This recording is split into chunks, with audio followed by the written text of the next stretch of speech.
Congress is slowly getting through the process of passing a bill to keep the Defense Department running. One Michigan senator is using it as an opportunity to help some veterans let go with a less than honorable discharge because they attempted suicide. News 10 Washington correspondent Ted Fioraliso explains. Everyone around me, my friends and family, seemed to notice that something was wrong. Christopher Goldsmith saw some bad things when he was deployed to Iraq in 2005. Part of my job ended up being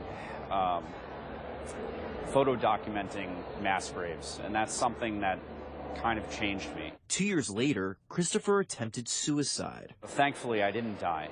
But from the moment that I woke up, the Army treated me like a criminal. Because attempting suicide was considered misconduct, Christopher was given a general discharge, a less than honorable discharge. He says it made him unemployable. 2 months after being kicked out of the Army, Christopher was finally diagnosed with post-traumatic stress disorder. He sought treatment at the VA. It took a long time, but I turned around. I turned around my life. But Christopher still doesn't have an honorable discharge, so he went to Congress to do something about it. He found an ally in Michigan Senator Gary Peters. The more we looked into the issue, we realized that this is something that impacts thousands of veterans across the country. Peters and a bipartisan group of senators added an amendment to the National Defense Authorization Act.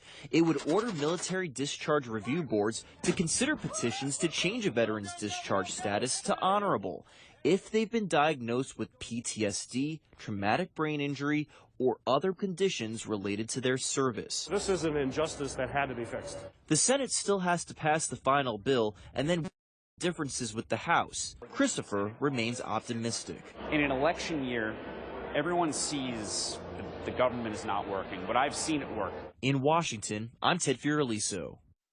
Senator Peters' proposal has bipartisan support. We'll let you know when the Senate votes on the full defense spending bill.